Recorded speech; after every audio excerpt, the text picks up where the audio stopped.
Hello and welcome to my channel. In today's video, we will discuss on comprehensive guide on building efficient data pipelines using variety of tools and services. In this journey, we will be talking about the various data sources, data ingestion pipelines using the batch and streaming, types of data lakes, the warehouse, data analytics, monitoring, and the data orchestration. So first we'll start with the data sources. So the most important step is like to understand the data sources and how they are much effective in building a data pipeline. Okay, so these data sources can be anything from your relational databases, NoSQL databases, storage devices, IoT devices. So it can be anything.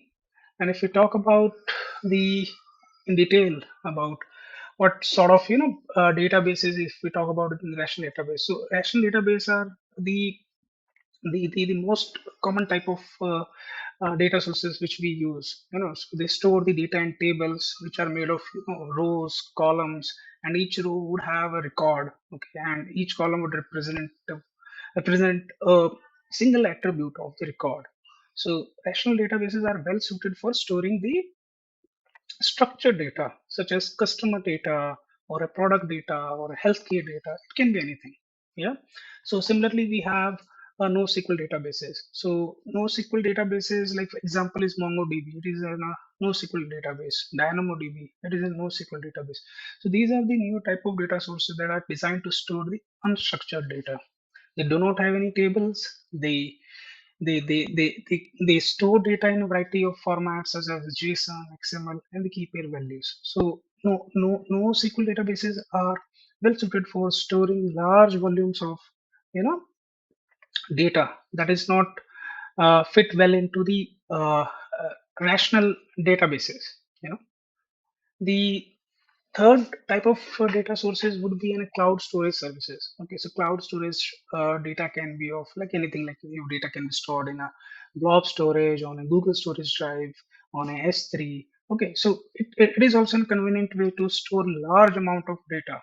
Okay, and it provides a variety of storing data like object storage, file storage, block storage. Okay, so it can be anything, and it can create your historical backup of the data, or the data which is not frequently accessed, that is in a cold storage. So we have different types of data storage types, like cold storage, warm storage, and hot storage. So it totally depends. Yeah.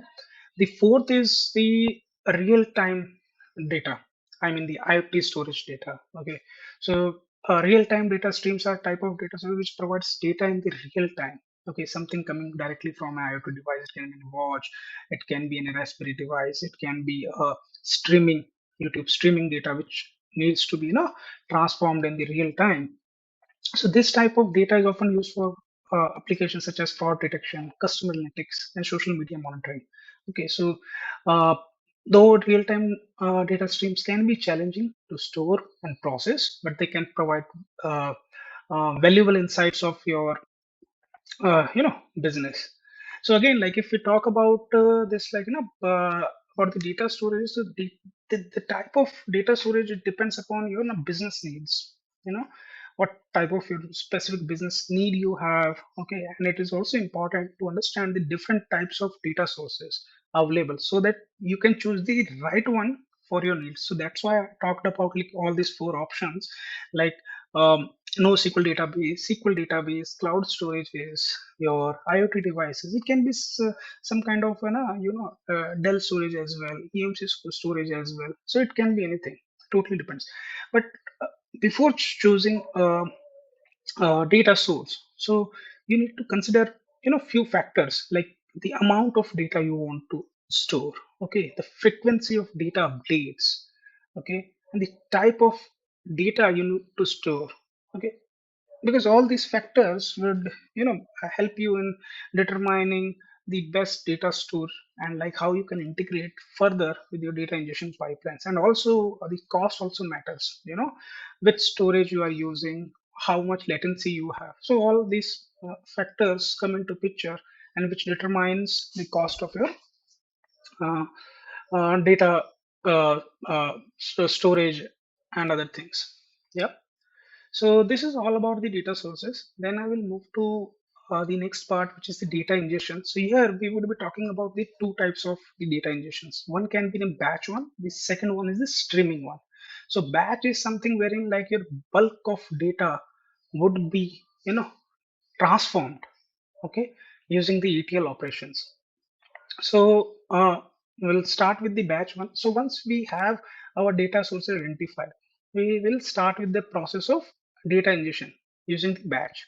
So there are few tools with AWS like AWS Lambda, Glue, and EMR, okay, which come into play, and they help us, transforming the data. So we'll talk of each of one by one. So first we'll talk about the AWS Lambda. So AWS Lambda basically it is a serverless component, okay, which allows you to run your code without provisioning and managing the servers. Okay, so this is a good option for the data ingestion pipeline that you need to scale at the fly, and it is more reliable. You know, whereas the AWS Glue is another serverless data integration service that makes it easy to discover, prepare, and combine the data. Okay, so Glue can be used to ingest data from variety of data sources. It can be in a relation databases, it can be in SQL, cloud, any sort of. And wherein like AWS EMR cluster, it is also cloud-based big data platform that is used to process large amount of data. Okay, like the research data is there, like uh, healthcare data is there, e-commerce data, so which has a very vast amount of data that is are used using the EMR. So it uses the various frameworks like Apache for Spark or Hadoop. Okay, so these are the used for batch processing. Okay, so it does some ETL operations like extracting the data, transforming that data, and then loading that data. Okay, now we'll talk about the streaming one. Okay, so what is the streaming we do? So streaming is something like, as I talked about, it is a real-time data which is coming from the IoT devices, from YouTube, or from the live streaming is coming. So which is also crucial to handle, and it is quite complex and complicated to handle it. So these pipelines are designed to ingest the process, analyze data in the real time, providing business with the instant updates. So in the AWS, we have different services like the Amazon Kinesis for data streaming, Amazon Kinesis data analytics, and data firehouse. Okay, so all these services are being used, and once this pipeline are being completed, they store data in a data lake. Okay, so in the data lake, you can see we have a raw zone. So once the data is being transformed, okay, so it gets stored in into a raw zone. So once the data is stored in the raw zone, it is ready for the further consumption. Okay, and once the data is there, we use the other services of AWS like the data data catalog, and the data glue catalog. Okay, so what we do once the data is in the raw zone. Okay, so once the data is in the raw zone, so okay, let's talk about like let me explain you what is the data lake first. So a data lake is a centralized repository that allows you to store structured and structured data at scale. So it has it can have a multiple zones, but in this example, we'll only talk about the two zones. So one is the raw zone, the other one is the process zone. So raw zone is a zone where the data lands initially after the data ingestion pipelines are completed, and process zone is the zone which contains the refined version of that data ready for analytics purpose. You know, so these are the two zones in our example. It can be different zones as well, like the confirmed zone, the curated zone, okay, the production zone. I mean, like it totally depends upon the user, what sort of naming conventions they want to give, or what is their business requirement. Okay, so in our example, I'm only going to take two zones only to make it more simpler and understandable. Yeah. So now once data is here into the process zone, Okay, so we are going to use the other AWS services like AWS Glue service, AWS catalog service. Okay, so AWS catalog service and the crawler service, what does it does? It basically crawlers are nothing but these are the uh, subcomponents of the data glue catalog, which basically scans the metadata or relevant information from the process zone and stores into the AWS uh, data catalog service. Okay, so this is stored from there using the crawlers, and then we have Athena, which basically allows us to make queries directly to the data lake. Okay, data lake. These queries would be SQL data queries. Okay, so why we use it? Because it is very simpler and does not involve the complex ETL jobs to do that. Okay, so in short terms, Athena is a serverless interactive query service that makes easy to analyze data in S3 and using standard SQL queries. Simple.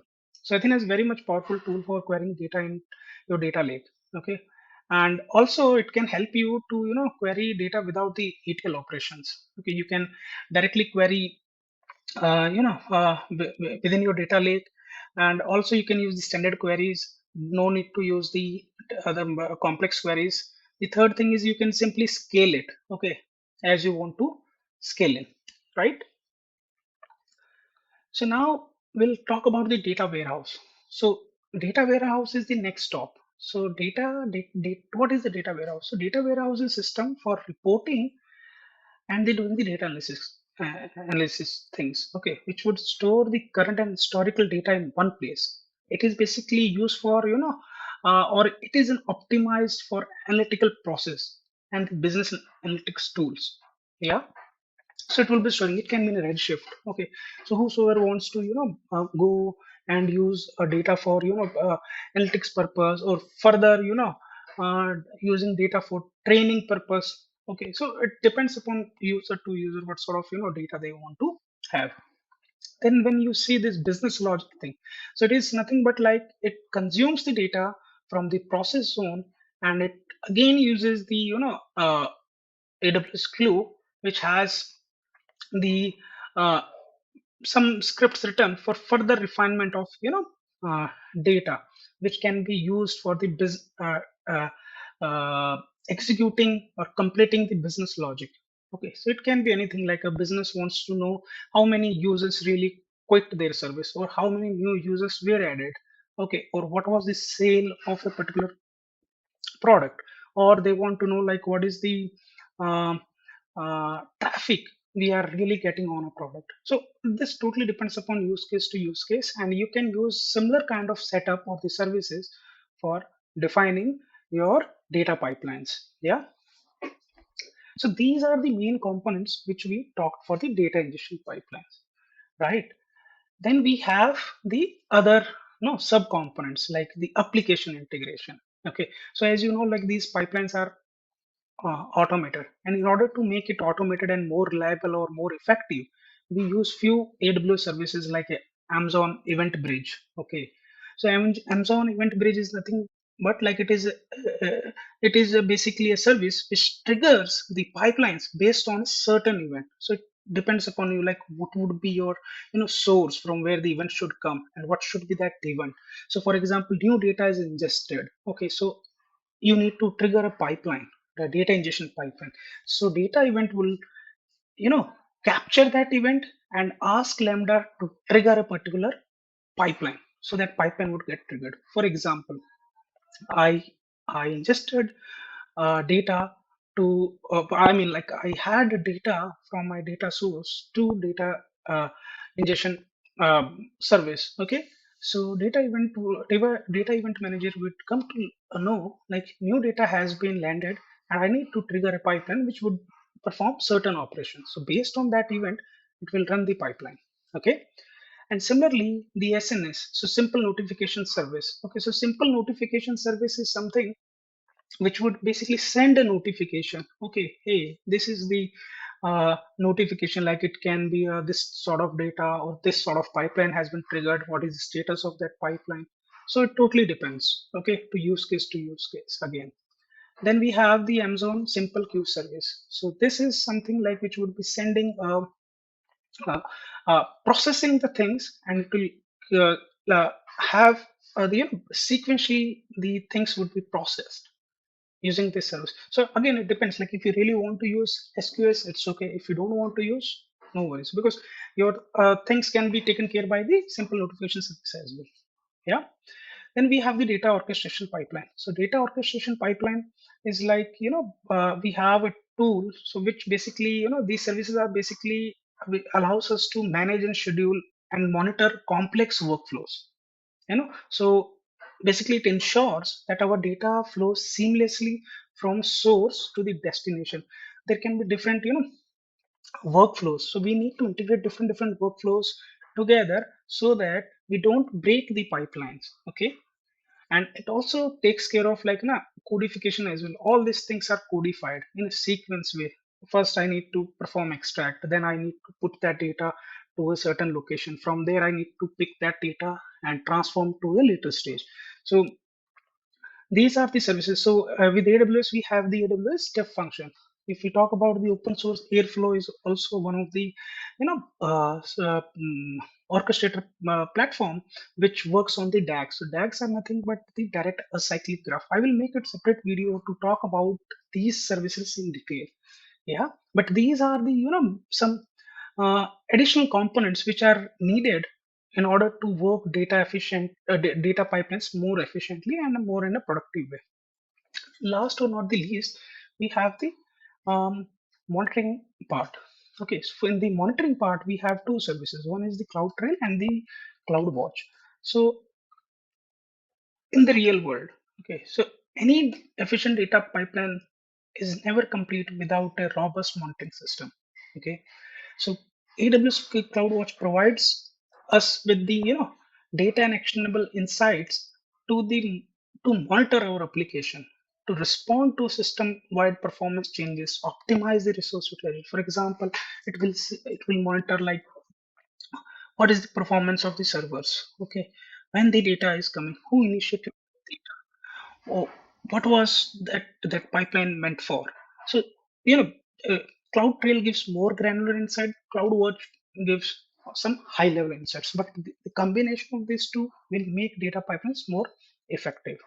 Okay, so this was the you know uh, uh, components or the additional components which are used in the data pipelines and are used in the industry or can be used as an enterprise solution.